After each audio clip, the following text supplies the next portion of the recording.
రాజకీయం అన్నప్పుడు ఏదో భయంకరమైనటువంటి అదేదో మన జీవితము మనమే దాంట్లో అన్నటువంటి ఫీలింగ్ని వదిలేయాలి. ప్రతి వైఎస్ఆర్ కాంగ్రెస్ పార్టీ కార్యకర్త ఇప్పుడు నేర్చుకోవాల్సినటువంటిది అదే. ఎందుకు అంటే చాలామంది భావోద్వేగాలకు గురైపోతూ ఉంటారు. క్రిందటిసారి పవన్ కళ్యాణ్ ఓడిపోయినప్పుడు 2 నియోజకవర్గాల్లో ఓడిపోయినప్పుడు నాకు బాగా గుర్తు, ఏడ్చేశారు కొంతమంది, గుండెలు పట్టేసినట్టు ఫీల్ అయిపోయారు. కానీ వాళ్ళేమీ వదిలేలా రాజకీయాలు, జాగ్రత్తగా తమ వ్యాపారాలు తమ ఉద్యోగాలు చేసుకుంటూ పవన్ కళ్యాణ్ ఈ దఫా ఫుల్ మెజార్టీతో గెలిపించారు.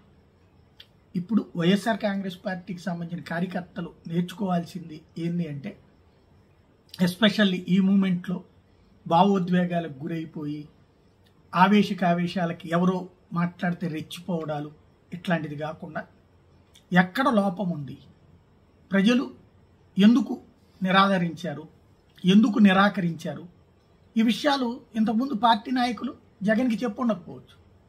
ఇప్పుడు తెలుసుకుంటారు. గెలిచినప్పుడు ఉండేటటువంటి ఫీలింగ్ వేరు, ఓడినప్పుడు తెలుసుకుంటారు. అదే ఇంతకుముందు నేను చాలాసార్లు చెప్పాను. ఒక్కసారి గెలిచి చూడు, లోకానికి నువ్వు పరిచయం అవుతావు. ఒక్కసారి ఓడి చూడు, లోకం నీకు పరిచయం అవుతుంది. ఇప్పుడు లోకం పరిచయం అవుతుంది జగన్కి. చెప్తానికి ఇప్పుడు మీ మాటలు వింటారు.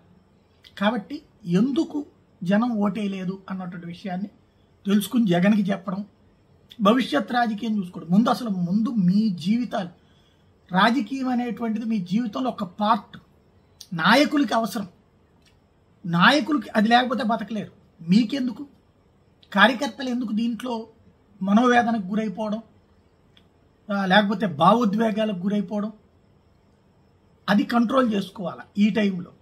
చేతనైతే మీ వ్యాపారాలు మీరు చేసుకుని ముందు మీ మీద ఆధారపడి ఉన్నది మీ కుటుంబాలు, మీ భార్య పిల్లలు, మీ అమ్మా నాన్నలు, మీ కుటుంబం. అది చూసుకుంటే బాగుంటుంది.